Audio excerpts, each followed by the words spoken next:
So now that we have all these error handlers here, the next thing I want to do is I want to actually upload the file to the website. So right now the file is still stored inside the file temp name. And the next thing we need to do is we need to actually take the file and upload it to our server. So right now, if I were to go inside the if statement here, I'm going to start by creating the new name for the file once we do actually upload it to the server. So what we're going to do is I want to go ahead and say we want to, first of all, create a variable.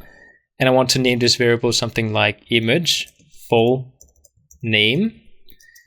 And then I want to create a new name for this file once we do actually upload it to our server inside the website. So there's a couple of things that I want to do here personally, because I want to make sure that the file does not have the same name as another file inside the server already. Because if that happens, then it's going to overwrite that file and your other image is going to get deleted from the website. So it's very important that each time you upload a file, the name is not going to be the same as anything else that exists.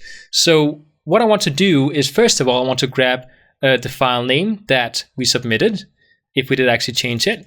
So I'm going to grab the variable up here. And then I want to say this is going to be the first part of the file name. Then I want to say punctuation, because I want to add something to it, which is going to be a string. And then I want to add a punctuation inside the actual file name. Because you can have punctuations inside a file name. This is something that confuses a lot of people.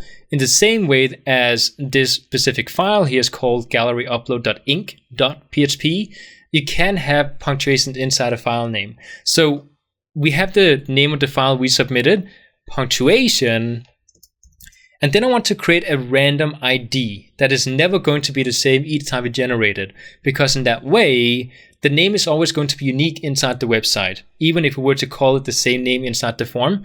So the way we create a unique ID based on the current time format is by creating a method called unique ID parentheses. Now, inside of here, we can add 3 different parameters, I think, but we're just going to be using 2. The first one is going to be if you want any kind of a default name in front of this ID. So the random number and characters it's going to generate can actually have a unique name in front of it if we wanted to. We could also, if we wanted to, actually just include the file name as that specific thing in front of it, but we're not going to do that.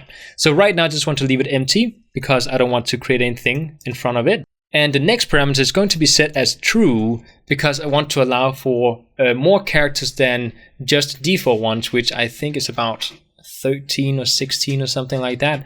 When we write true, it's going to add more characters behind it and make it even more unique once we do actually upload this to the website.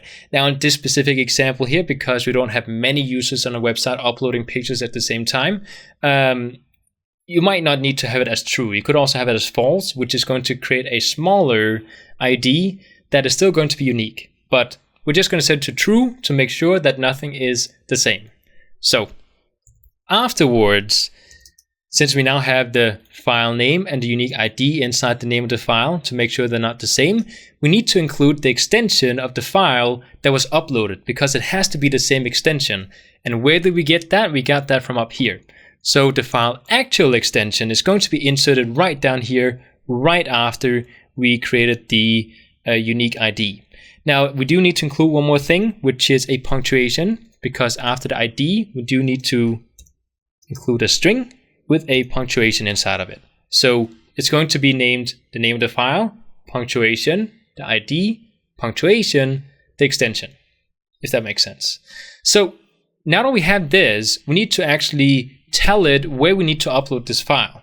So afterwards here, I'm going to say we want to create a file destination. Sometimes I have trouble spelling when I'm talking at the same time. And we're going to set this equal to a string. Now the destination is going to be, in my example here, inside my root folder. If I were to go inside and grab my root folder here, as you can see, we do have a folder called image. If I go inside of it, I have another folder called gallery, which is a folder I created inside the lesson files. And this is what I'm going to upload all my gallery images to. So inside of here, you can see we have no images so far. So I'm going to say we have a image folder / gallery / and then I want to include the extension or the file name that we just created on top of here. Like so. So now we can actually upload our file to the destination if we wanted to. But before we do that, I think it's important that we actually check if we can actually upload the data to the database before we upload the file to the server, because we don't want to upload the file and then find out that there's an error when we do actually want to include the data into the database, because then we need to delete the file again, which is going to take up space on our server. So before we upload the file, we need to include the information into the database, if that makes sense. I know I keep saying that a lot, but again, it has to make sense for you, otherwise you're going to get lost in this episode. So the next thing we're going to do here is I want to grab my database connection. We haven't created the connection yet, so I'm going to create a separate file, save it inside my includes folder as dbh. Let's actually go ahead and write that correctly, dbh.inc.php. Again, because it's an include file, I like to call it .inc.php. Save it. And then I want to create, first of all, the PHP opening tags. And then I want to create the different parameters for the connection. So the first one is going to be the server name. Because I'm on a local server on my computer here, it's just going to be equal to localhost.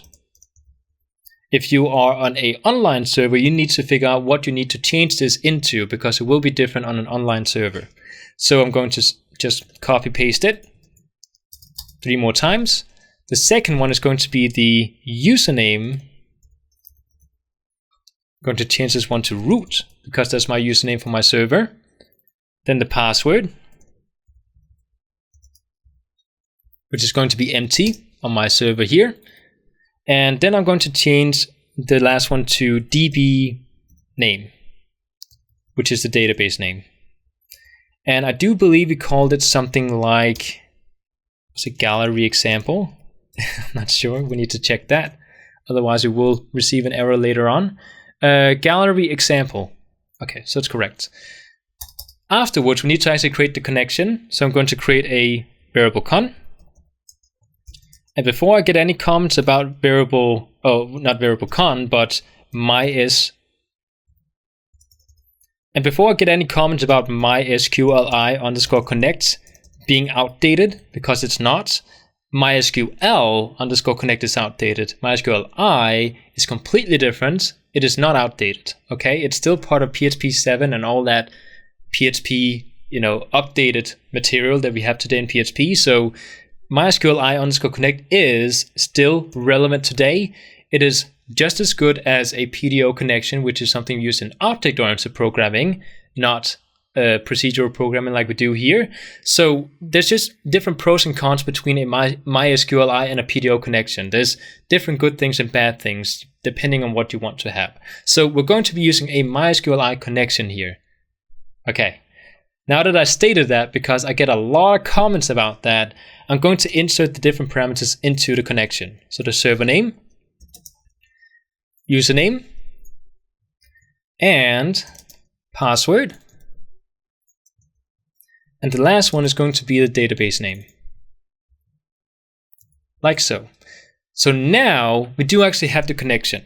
So I'm going to go back inside my gallery PHP file, and I'm going to grab the actual connection. So we're going to say we have we're going to include _once, because we don't need to get it more than one time. And then I want to grab dbh.inc.php. And the reason we need to do that is because we need to have the variable con available to us inside of this specific document here, so we can connect to the database. After we did this, we can actually go ahead and do a couple of error checks for the data that we submitted from inside the website. Now, I do want to point out that because we are the admin of the website, and my example here includes the admin uploading data to the database, I don't think we need as many security protocols in order to prevent any sort of hacking or anything like that.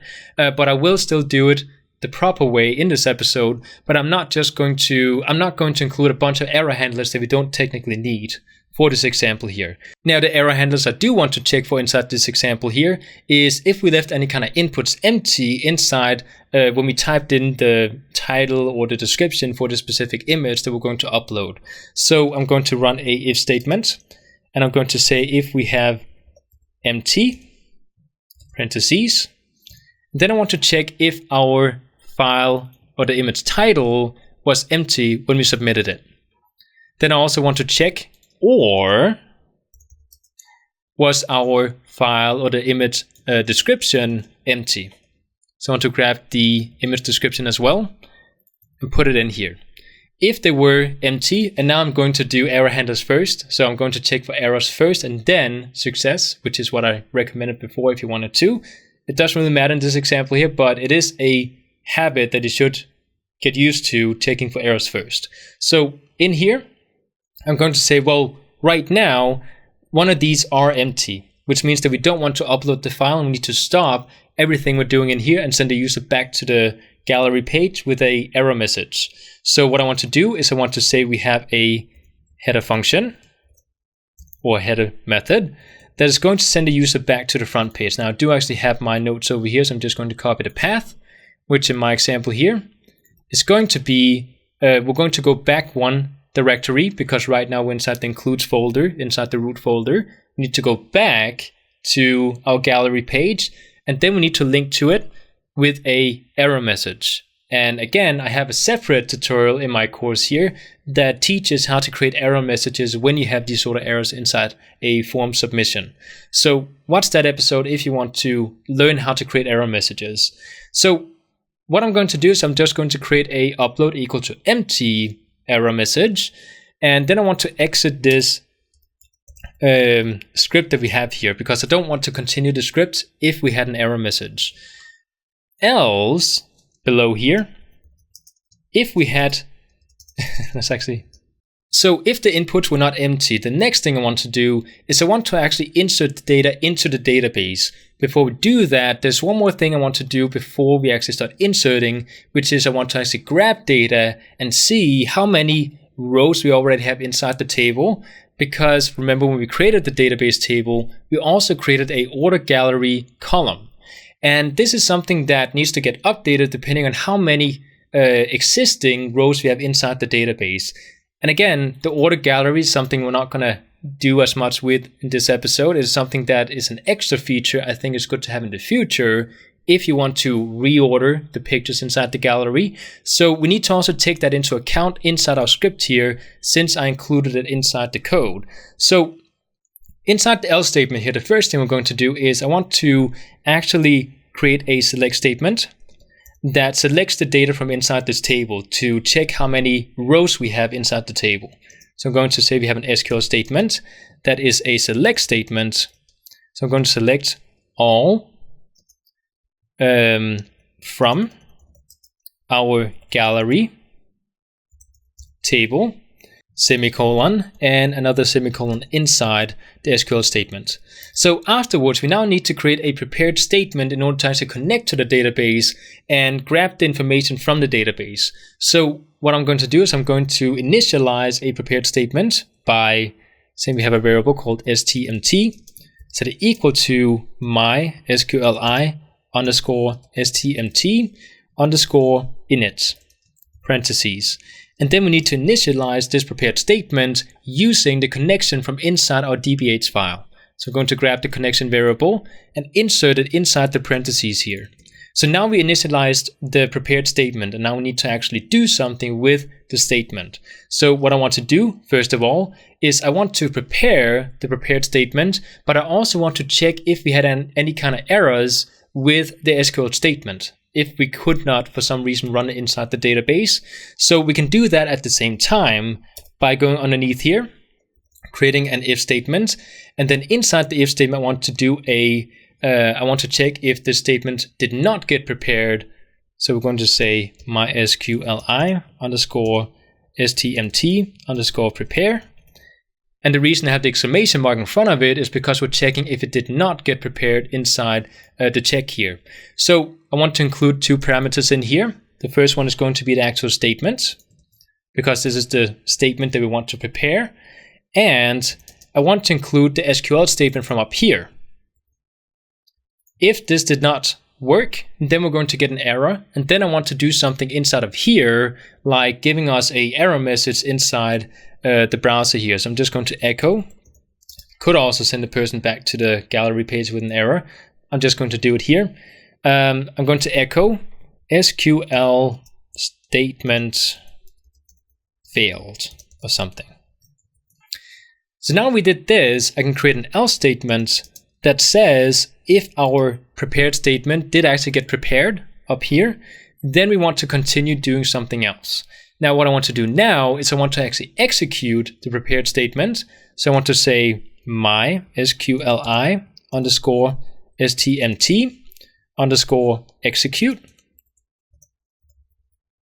parentheses semicolon, and then I want to take the prepared statement, which is the stmt variable, and execute that one inside our website. So now we'll actually grab the information from the database.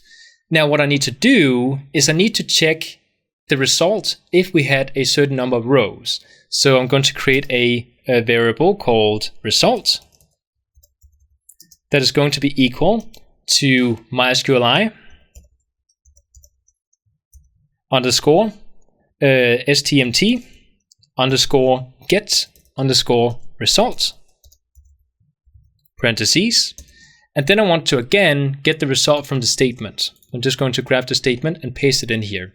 So now we want to actually get the number of rows from the results. So we're going to say we have a row count variable that is going to be equal to a regular MySQLi underscore num underscore rows parentheses, and then we want to get the number of rows from the result we have up here. Again, I have a separate episode on prepared statements. If you're confused about what we're doing here, go ahead and go back and watch that episode, please, because I have a lot of episodes that are sort of a lot of the lessons from previous episodes are merging into this episode here. So do yourself a favor and watch those episodes if you are confused about what I'm doing here. Everything is going to be linked in the description. So after we did this, we want to go ahead and include 1 to the number of rows, because right now, since I don't have any data inside the database, we're going to get 0 as a result here. Now, when I insert my image into the database, I want to give it a order as 1. It needs to be positioned as position number 1. So we need to take the result, which is row count, and set it equal to, well, let's actually go and change this one to image, actually set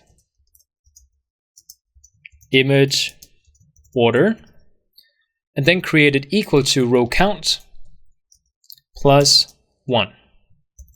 Which means that now that we have 1 index inside the database, or one row, the next time we will get 1 result when we get the row count.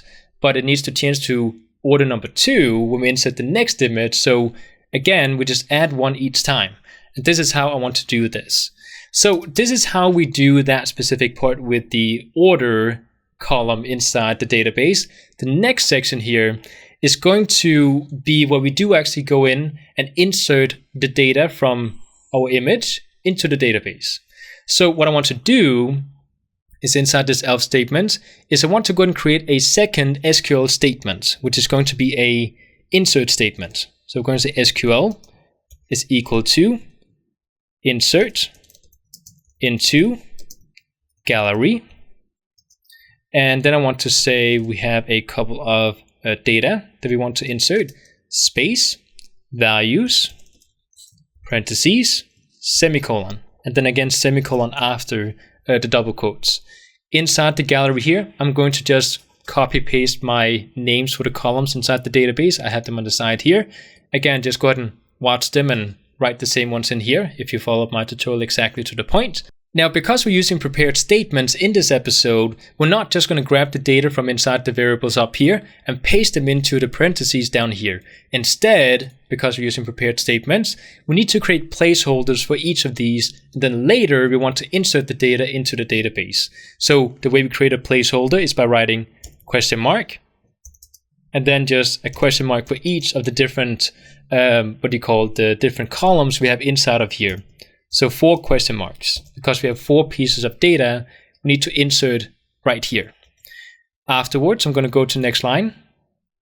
And then I want to do the same thing as we did above. I want to first of all check if we do actually have a prepared statement that does actually work with this SQL statement. And because we already initialized one prepared statement up here, we can just reuse the same prepared statement again in this example here. So I'm just going to copy the if statement without initializing another one, copy it, paste it down here, and I'm just going to grab the same SQL variable, which I just overwrote with the previous one by just giving it the same name, so everything is fine here. And then I want to create an else statement. Now inside this else statement, what I want to do is I want to insert the values into these placeholders here, because we need to actually get the proper values and then run it inside the database. So what I'm going to do is I'm going to say we have a method called mysqli underscore stmt underscore bind underscore param, which is the parameters we want to bind to these placeholders up here. Semicolon, and then I want to insert first of all the statement that we're doing something to, which is just the statement we're reusing. Then I want to tell it how many different placeholders we're going to insert. We're going to insert 4. So I'm going to say SSSS. Again, if you're confused about what these S's means, then go back to the previous episode and watch that one first. Then the next one is going to be the actual data that we want to replace these placeholders with. So now we're going to grab the data from previously. So the first one is going to be the title. I'm going to grab that from up here. We have the image title there. That's the first one. The second one is going to be the image description. Going back up, grabbing it, going back down. The next one is going to be the image full name. And we have that up here, I do believe, right there. Then I want to get the set image order that we have up here, because we want to insert the order of this specific image inside our website. And that's all we need to add right here. So now we need to actually execute our statements. So we're going to say mysqli underscore stmt underscore execute. Parentheses. And then we just want to execute our statement, like so. So now we did that. Now we uploaded all the information to the database about this image. And now we can actually go ahead and upload the actual image into our server. So I'm going to go below here, and I'm going to run a method called move underscore uploaded underscore file, parentheses. And inside here, we need 2 different parameters. First of all, we need to have the temporary name of the file inside the browser, because when we uploaded it, it got saved as a temporary file. And we need to make sure we get the proper file that was uploaded. So we need to get that name, which is up here. Then we just go down, paste it in. Then the second parameter is going to be the destination of the file when we upload it. So we have that up here as well, right here. So now we went ahead and uploaded the file, and everything in here should be good to go right after we include another header that will lead the user back to the gallery page. And I'm just going to go ahead and copy the path here as well, because I have it on the side here, which is we're going back a directory into the gallery.php file with a upload success message. So now we did this, and I think we're ready to go. We need to do one more thing, I can tell, because right now we have these placeholders here. So I'm going to go inside the gallery page, gallery.php, and right now we have all this HTML markup that we don't need to have, but instead we need to have PHP code. So what I'm going to do is I'm going to delete all of them except one of these anchor tags, because we need to just have one as a template. And what I'm going to do is I'm going to wrap this inside PHP tags. And just the anchor tags, not the container around it. So like this, and save it. Then I need to echo what we have in here.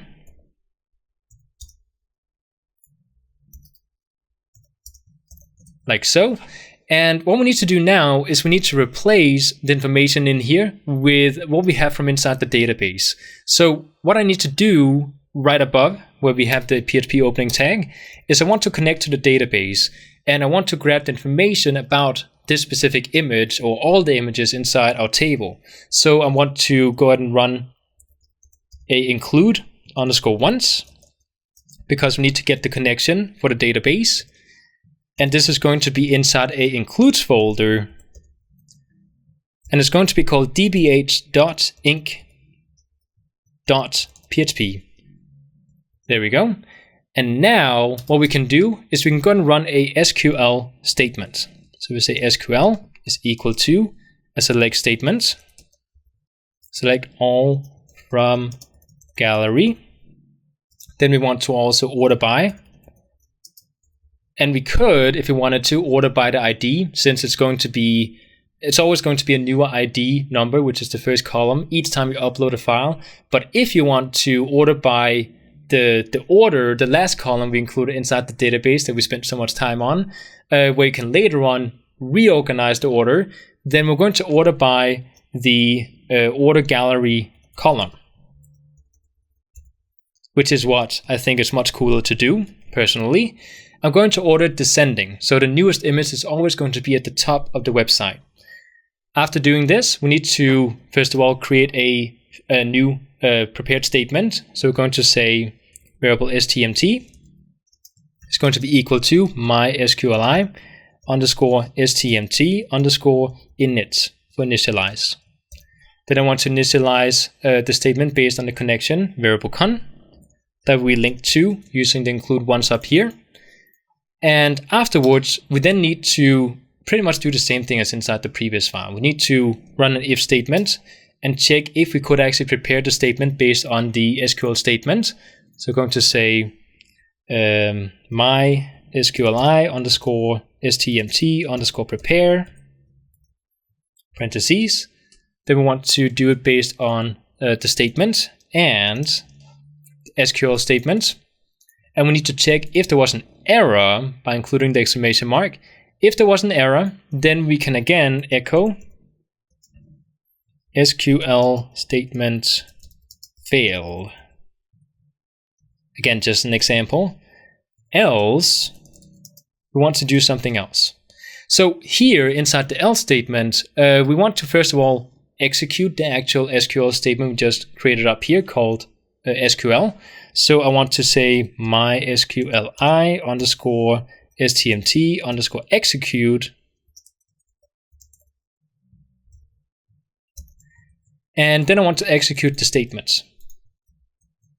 Now, after executing the statement, we need to get the results from it. So we're going to say we have a result variable.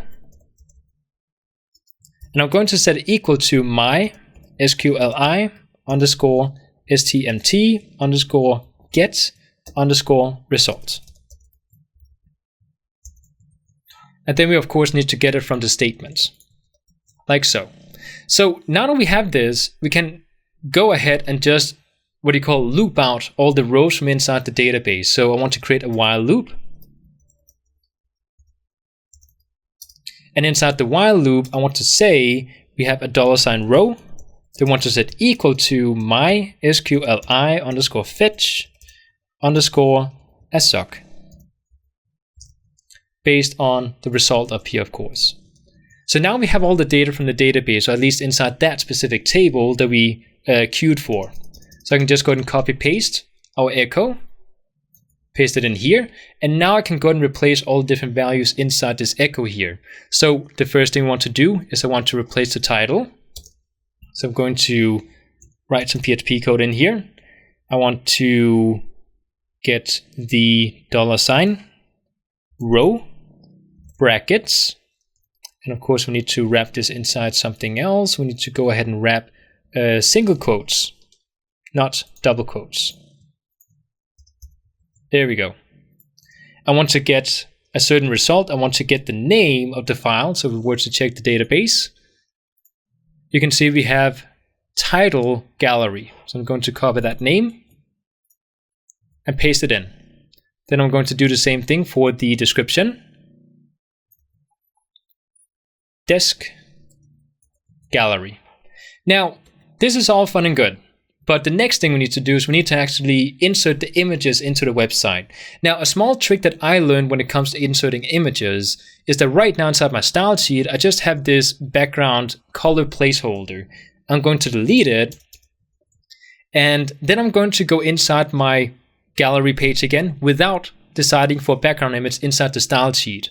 Because inside my gallery page, we can then go inside the div tags, create a style attribute, set it equal to some CSS styling. So we can now set it equal to data from inside the database, which is a really useful technique for customizing CSS based on a database, a piece of database data, if that makes sense. So what I'm going to do here is I'm going to say we have a background dash image colon semicolon URL parentheses. Then inside the URL, I want to insert what we have inside the database. So what I want to do is I want to do the same thing as down here. Insert some data from the database. And I want to insert the file path, which is the image full name gallery. So I want to say image full name gallery. Now we do need to rewrite the path a little bit because we don't have the image directly inside the main directory of our root folder. So I need to go inside an image folder and then inside a gallery folder and grab the image. So now, going into the website, refreshing the browser, we have an error message. So we need to check that out. Unexpected statements. Okay, so I made 3 errors inside my code and we need to fix it in order to get this working. So if you can just bear with me and ignore the fact that I just did that, let's go ahead and fix the errors that I made. So the first one is that down here, where we check for the file size, we need to make it lesser than 20 megabyte, if that is in fact 20 megabyte, I'm not sure. And we also need to go to the top here where I checked if our new file name was empty. I don't know why I wrote it this way because this is definitely wrong. If you caught it before I did, then clap for you. We need to check if it's empty. So we need to say empty, parentheses, and then check if the file name is empty. And that's how we do that. The last error I made is that I did write a wrong path to the file.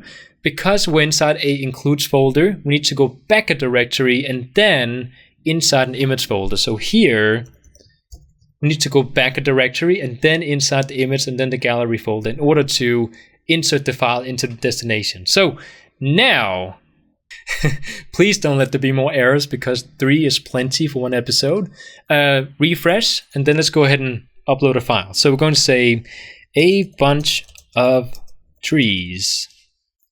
Copy, paste, and a picture description, just to have something. And then let's go ahead and choose a file, upload, and success, it works. Good. So what we can do now is we can upload another file. I'm just going to write something random. Just going to make sure we don't have space here. And let's just go ahead and create something else here. Blah, blah, blah. Choose a file. Upload. And now we have a second file. So this is how we can create a PHP gallery using PHP code. And this is something that some of you requested of me to do. So this is how you do it. This episode is way too long. I'm even considering cutting it into 2 episodes because it's so long. So depending on what I decide to do with the episode, I really hope that you enjoyed it. I hope it wasn't too long. And I hope to see you in the next episode.